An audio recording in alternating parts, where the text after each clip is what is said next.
And we're going to be doing the planning and project costs. So that's your Alt 1 project tab. So on that tab, what you are estimating is what is it on a one-time basis. You have to remember this is one-time costs to implement up to the implementation of the project. So some of those costs could actually go away and most likely would. But what you're considering is if I'm implementing this, what are the costs for the staff, either existing or new, and then what are the costs to for contracts or for maybe for CDT services or for procurement services. All those costs are the costs that you're going to be considering when you're developing your FAW's project tab. And it's when you do more than one alternative, it's going to provide a basis to compare and analyze, okay, this one costs maybe more upfront, but on the long run, it's going to cost less, or this one costs less upfront, but maybe in the long run, it's going to cost more on an ongoing basis. And those are things that you would have to analyze as a department to determine which one is the best benefit for the state of California and which one is going to provide the solution that you would want to use and would have the features and the technical capabilities that are needed to provide that best solution.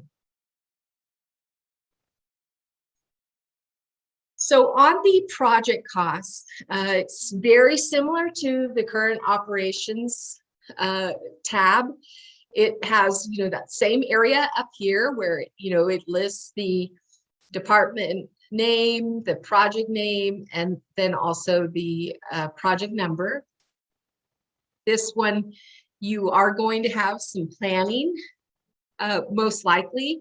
I know that there are times when there's minimal planning, but most of the time you're going to have a little more than maybe at least a year or maybe 2, and you could have up to 5. The project is actually going to provide the opportunity to put what the costs are year by year by year.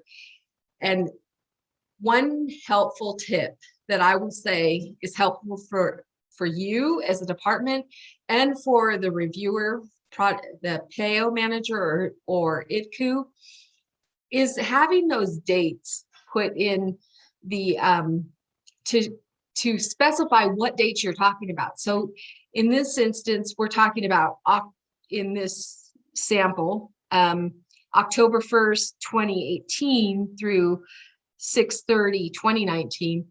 So right there, if I'm reviewing this or if I'm looking at this, I would know, okay, that's a partial year. So if I have a staff assigned, I would never have a full year commitment unless it was multiple staff, of course. But if I'm talking about one person, I would have to say, okay, from October 1st, 2018 to June 30th, that's 9 months. So if I have a full-time position, I would be doing 0.75 because that's 3/4 of the year.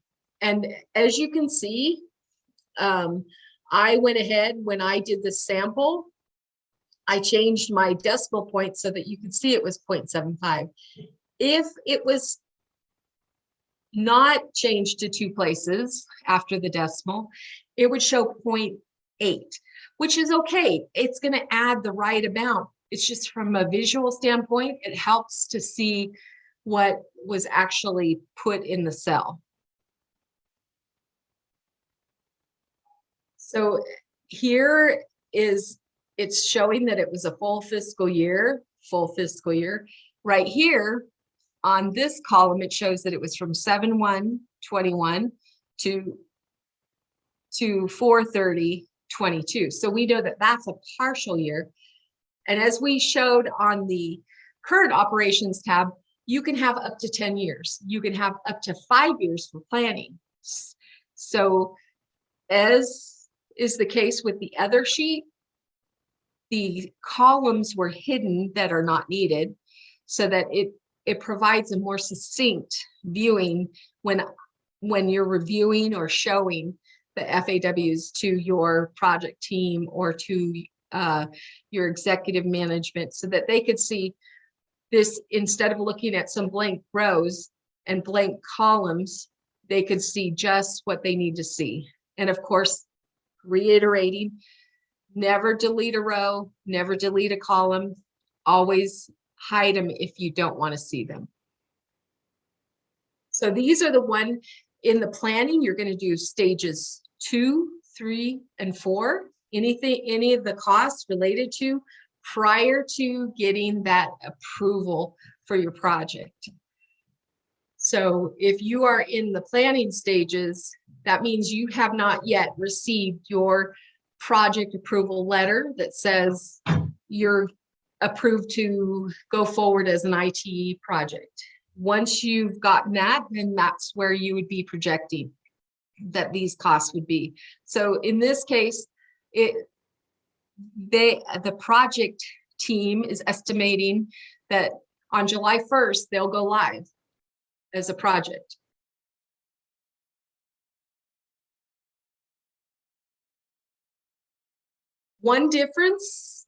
Another difference between the current ops tab and the project Alt1 project tab is that now we have the ability to list not only existing staff, but we also can list new staff. And this helps to show that these are existing staff that are being redirected to provide assistance for the project. So I may not be listing everybody that's in my current operations, but I'm going to list those that are assigned and redirected to provide assistance to the project. Also, I'm going to list any positions that are new that are needed because I need these positions. Maybe I need a project manager to manage the project. So I'm going to hire my IT specialist or whatever it ends up being that is your project manager. Or I have a different person as a project manager and they need a requirements developer. So one thing that I want to mention is that your FAWs, one good place, and these are all going to intertwine together, you're going to have in your planning, you're going to be planning, okay, who's going to be developing my requirements? Who's going to be developing my contracts? Who's going to be developing my, whatever it ends up being that you need for that project? And you're going to be creating org charts. Those org charts are going to be helpful when you're developing who you need to list. So the project manager is going to be looking at this going, well, we have the staff service manager and the office tech and the IT specialist, but we also need some staff to implement this new software or to write the requirements or whatever it ends up being. And you're going to be looking at all of those things, not only just somebody saying that this is what you need, but you're going to be looking at all your project documents because they all should match and you should be able to look at this, go to your org chart, your project staff, and find them in your project. So if you say you need this staff person, but you don't have someone doing those duties listed in your project, you're going to have to show, how are you going to come up with that? Are you going to hire a contractor? Maybe you're hiring a vendor to do those. So you just have to remember, whatever the tasks are for your job, you need to be able to provide a one-to-one. Any questions on that?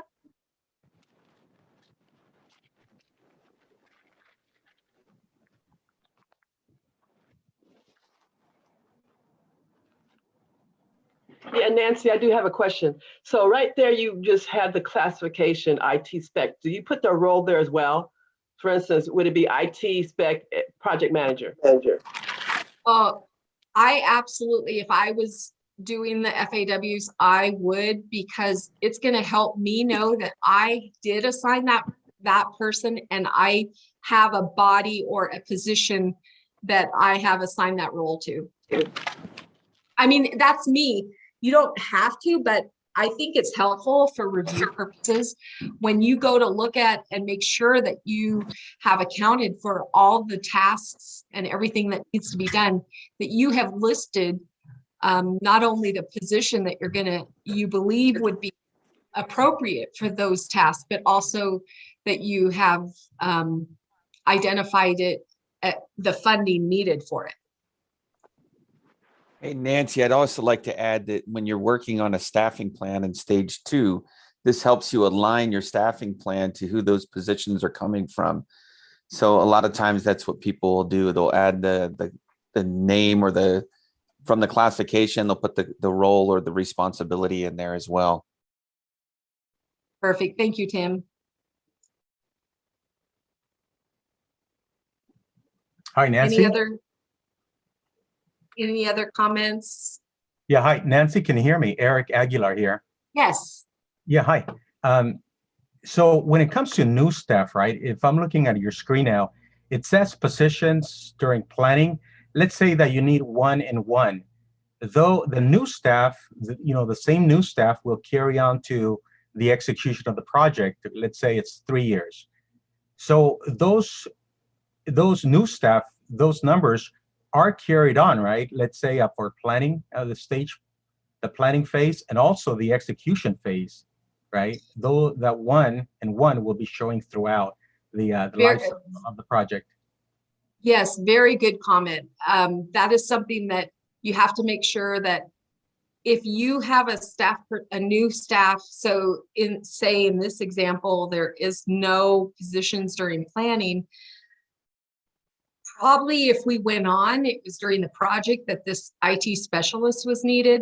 And it may not even be in the first year, but it could be in the second. But as when you first need it, and for as long as you need it, you need to put it. And then it also, if you need it ongoing, you would put it. You would not put it as new staff 1 year, and then the next year put it as existing, because you're still projecting that it's that new staff person. You just have to think of, okay, this new staff person is needed throughout the project. I'm going to list them as new, and then they're also going to be ongoing. Yes, and I'm bringing this point up because during one of our departments, was saying the finance previously had instructed them to do what you just said, the latter part, meaning that the very first year that they need it, they have it as new staff. And then the second year they added on the upper part, which is redirect the staff.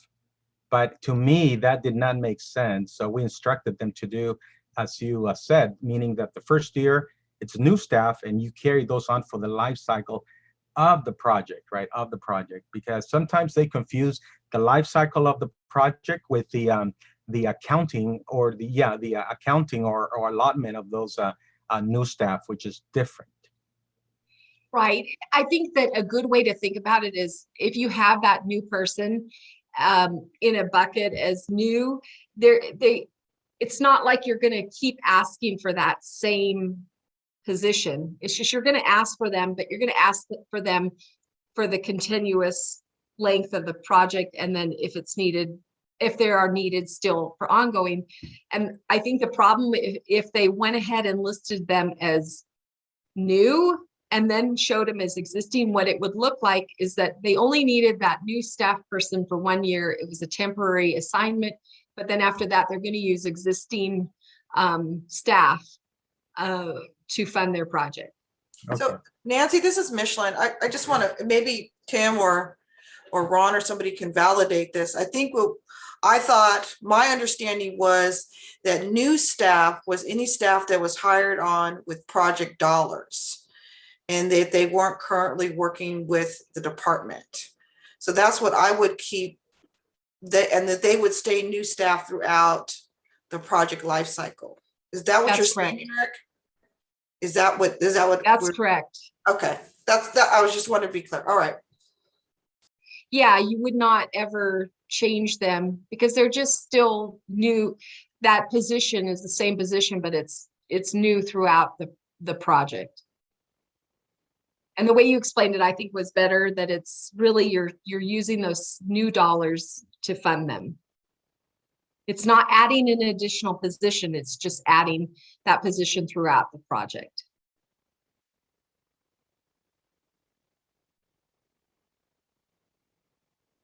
Any other questions about that? So again, you'll notice we identified as program or IT, the mid salaries, whether they were perm or whether they were temporary, exempt, or board. And then if they were new, we're going to list them. So that would be the difference. Below at the very bottom of the alt project is an area that gives a simple return on investment. What it does is it's an area where a department can note if there are some avoidances that they say they're going to get a federal penalty if they don't implement by a certain date. They would be noting that maybe in their comments, and also putting the penalty amount so that they could show whether or not that it's a good way to identify those types of dollars in this. I do want to state that this is an area that in talks with Department of Finance and CDT that there is some room for further development. But at this point, what you would do is enter in either the net cost or benefit, and it would calculate throughout that however many years of the planning and project are in effect. So if it's a cost, it's a plus, and if it's a benefit, it's a negative. So, of course, going over those just tips and practical uses, use that mid-range salary. If you don't use it, that's going to be a discussion that you need to have with Department of Finance and with the project approval and oversight manager to find out, maybe if there's some reason, and I'm unaware of what it would be, but that would be, I think, for consistency's sake, because typically if you're going to need funding for budget purposes, the budget staff, they're going to use that mid-range. So if you have a question of what is the mid-range, they would be the ones that would be able to help you with that. You're going to label your fiscal years, whatever. There's a drop down, but you would label each one, and so it is easy to follow. In addition to that, I recommend that you would have to unprotect your sheet temporarily, but then right away reprotect it, because it's very easy if you have it unprotected to override an important formula or to cause an error in the formulas. But what you would do is write exactly what time period you're talking about, especially when it's not a full fiscal year.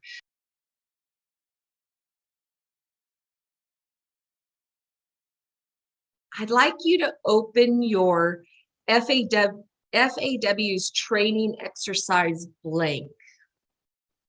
That's what you'll be using for the first part. There is one with the answers, so that if, at the end of the training, if you wanted to go and compare your answers and see what we came up with, you could double check, or see if there was a different way of doing things.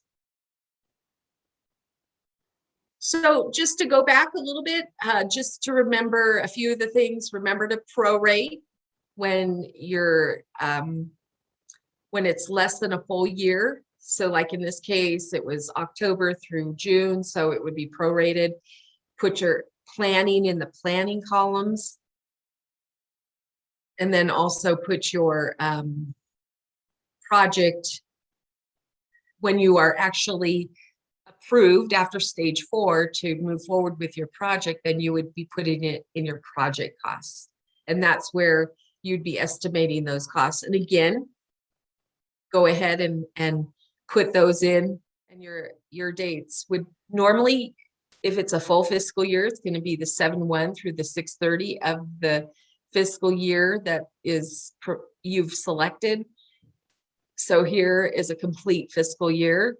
This one, as you can see, is a partial fiscal year. It's 7/1 through 4/30. So that would indicate right away that these should not be full positions, and the expenses, if they are continued on, possibly might be prorated. It depends. Sometimes in the project, you're going to have a full expense, or sometimes you're going to split it between the project and the ongoing costs, because it'll be a partial year. Either way, it would equal out to the same amount, because you'd have that partial amount. So say here, it's a partial amount, and this is a partial amount, that equates to 0.83 of the costs. So when that was done, it's a partial year. 147 times 68 times 10 months instead of 12 for those costs. And then here it's that 125,000 times divided by 12 times 10. Either way, you would come up with the right answer.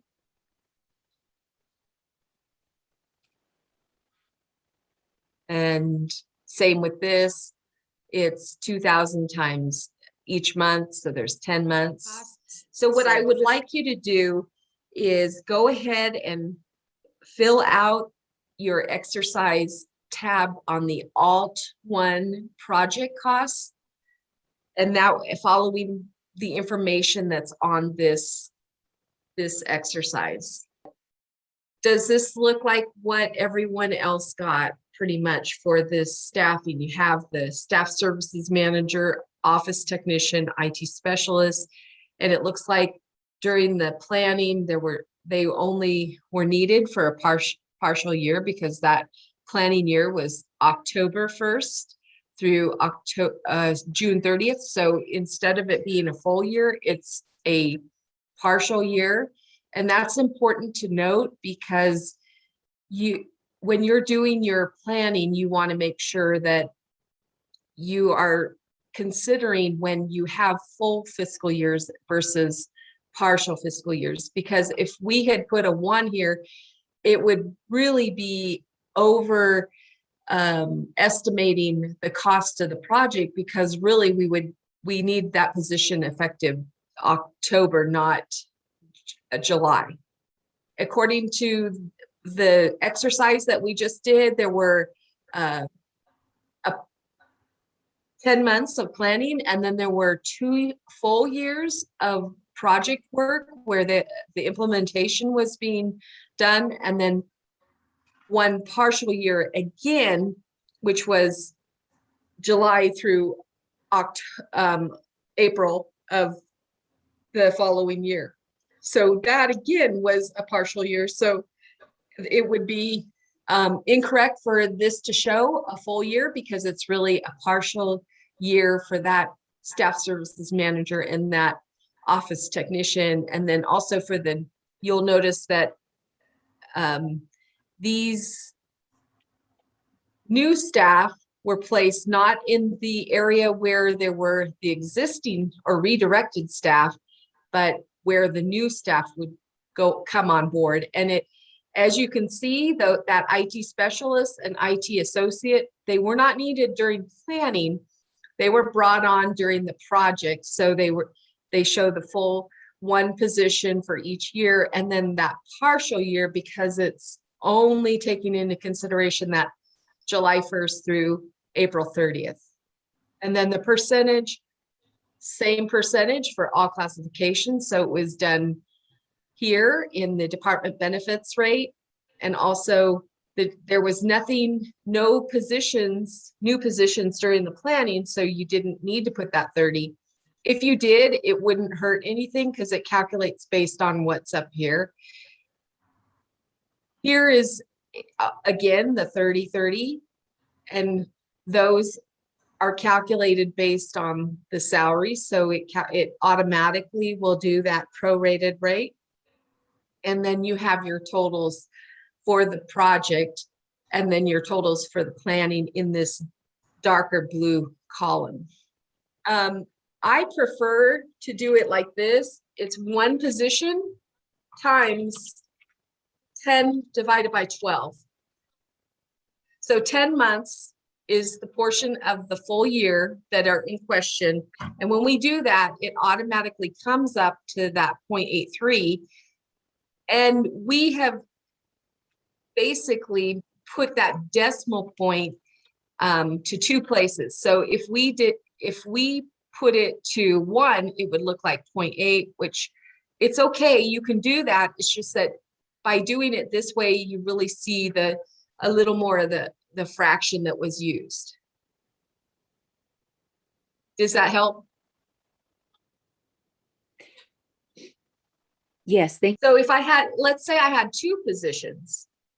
I'm just going to do it on this just for example purposes. So I would say I have 2 position times that 10 divided by 12. And it's going to give me 1.67. So if you added 8.3 and 8.3, you're going to come up with 1.67. You do not have to use a formula. So if this is just showing you different ways that you can come up with that information instead of having to think, okay, how much is 10 months? What's the prorated amount? You could do that off the side, and then you could actually write in, that 0.83. Or you could do it this way, where one position times parens 10 divided by 12, and then that's something it didn't like it because I didn't put an equal. Equals. So Nancy, you're saying if you have 2 positions, but if you have 2 positions, the position number would have been 2. Yes, if I had 2, like if in reality, if I during the project determined that I needed more than 1 position, I could use that same formula and put however many it is. So I could say I have 3 positions, and it's 3 at that prorated rate of 10 divided by 12 because it's 10 months. If I counted it out, just July through April, it would equal 10 months. So if I did that, it automatically calculates that prorated amount if you do it that way. You don't have to do it that way, but you can. It's just there in case we wanted to show, in case you wanted to use an easier way to come up with those prorated amounts. So there's probably other ways to do it. I just have found that that's the easiest way for when you are looking at it. If I went here, I could say, okay, the way I came up with that, it was 1 position and it was used for 10 months, 10 of the 12 months.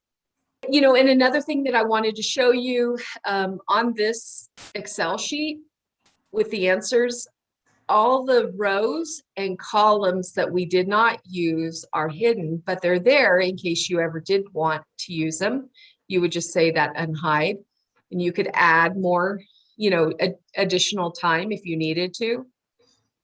But if you don't, it is best practices to go ahead and hide that.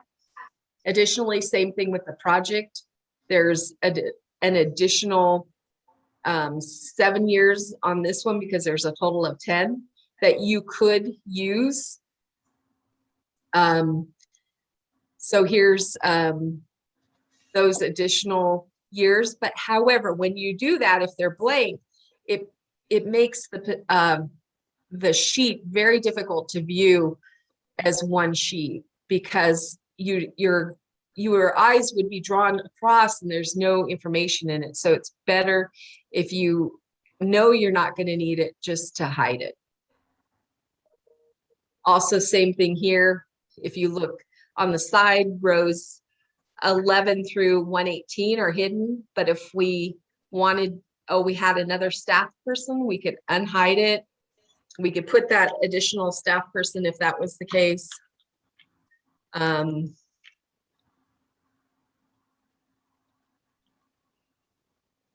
it would be IT. And if you don't spell it right, it will give you that message. And so if you use the drop down, you're going to be better off. Mid-salary, perm. And again, I didn't use a capital. It is picky. So it wants that capital. And then, wherever that position was needed, would put it in and then hide the rest. Because you don't need all those blanks, go ahead and hide them.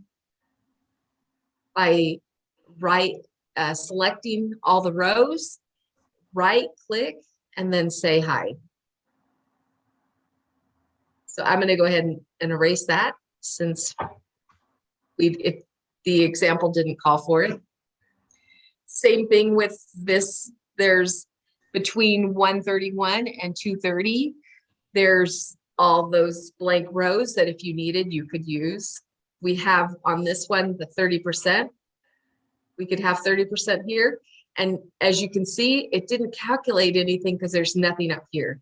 So even if you did put that there, it's not going to make a difference. You could have it or not. It won't matter. And then the grand total of all staff is on that row 246. So you can see there's a planning total and a project total, which would be totaled as combined below.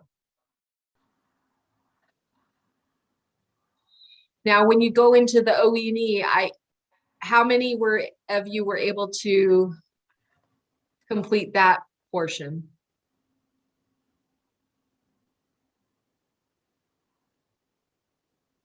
So on the OE&E,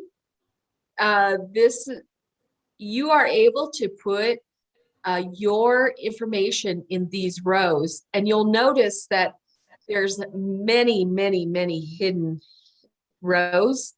So if I went here and I went all the way down to here and I did the right click and unhide, it's going to open up and show me every available section that I could enter information. So you'll notice that it becomes a lot more difficult to view it because it has all those blank rows that you don't really need, and even blank sections that you didn't use any information in. So like this cost administrative services wasn't used. This office equipment, it was used, but only one row.